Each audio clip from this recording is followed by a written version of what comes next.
Hi, my name is James Shepard, and today I want to talk to you about the most complicated but also the most transparent cost structure when you're looking at a credit card processing statement. So, if you're looking at a credit card processing statement and you want to know, is this statement on what's called interchange plus or cost plus pricing? It's actually pretty easy to tell.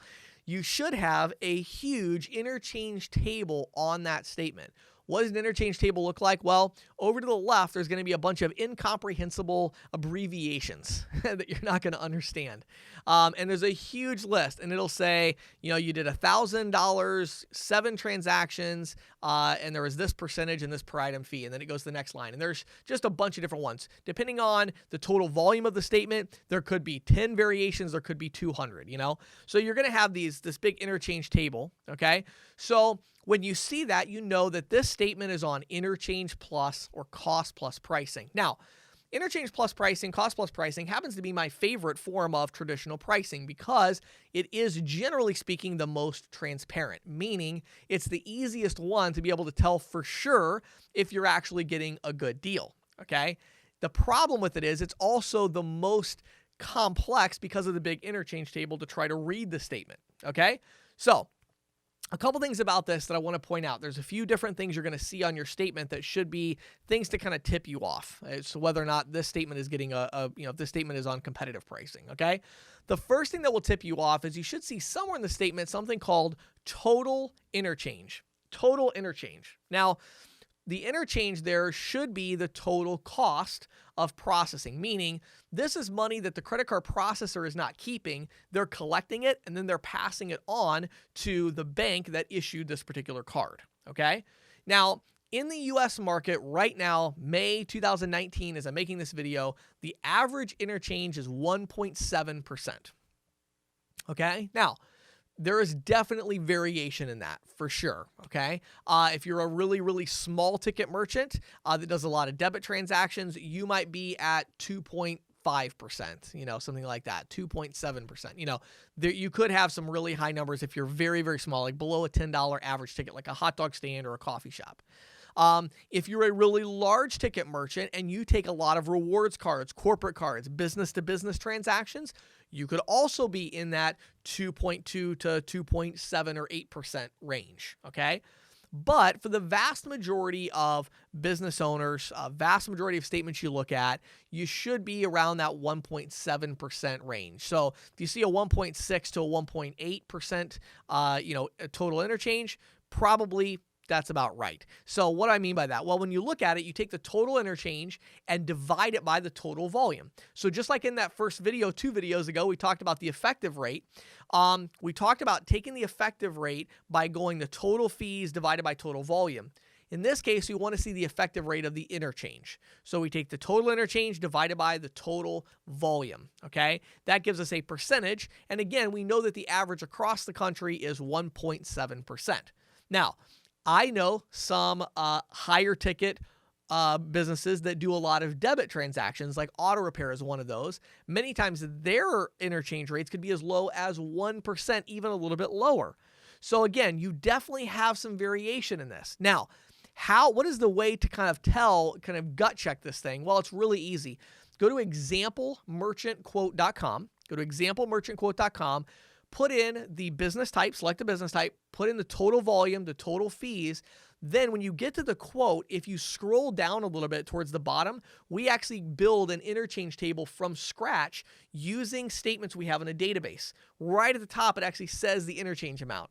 So if you look at that interchange amount and it's dramatically different than the interchange amount on the statement, that is an indication that there might be something unusual going on with the interchange plus pricing, and it might be interchange plus pricing, what I call it, meaning the interchange might be marked up a little bit, there might be hidden costs in the interchange table, and some things like that. So you can always take a look at it there by going to examplemerchantquote.com, and that's another really great way for you to just kind of gut check things. We do that because we want to expose people to our marketing platform that we have for the merchant services industry that really does allow a merchant, a business owner, to get an instant quote without talking to a salesperson and to basically get the information that they need right off the bat to see if their pricing is competitive, okay?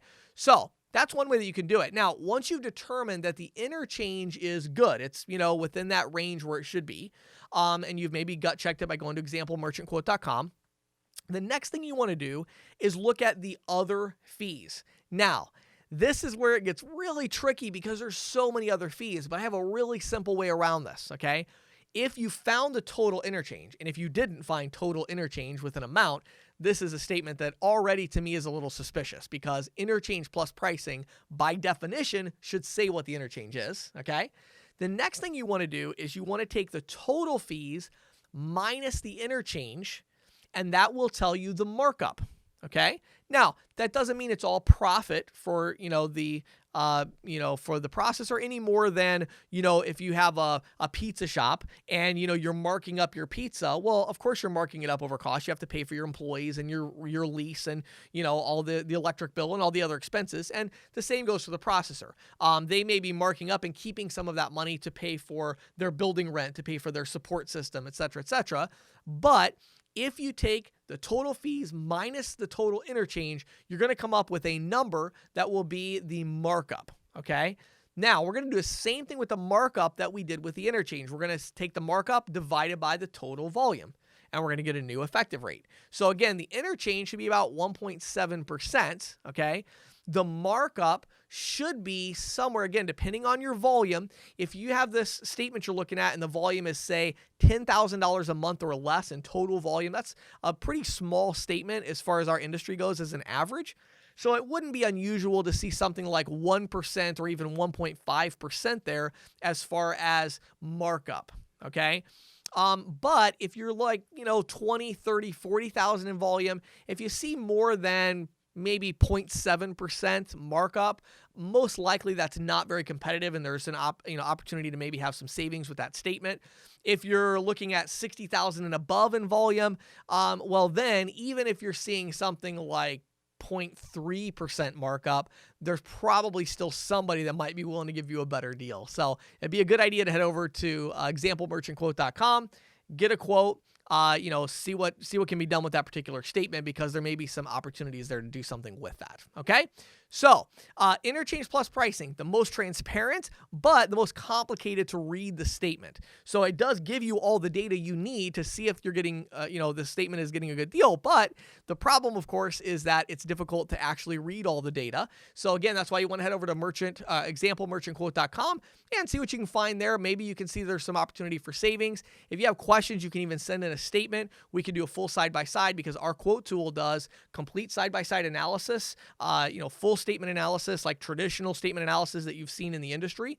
But we also have this instant quote functionality that kind of is a way to just get started. It's an estimate. It's not going to be exact to the penny, but it's a good starting point. Then once you take that statement, we can go to the back end and actually key in all the details from the statement to get a full side-by-side. So if you're a sales representative in this industry, you're an ISO in this industry, you really need to have this tool. Reach out to me if you have any questions, james@ccsalespro.com, james@ccsalespro.com. Glad to help in any way that I can, and I hope you have an awesome day.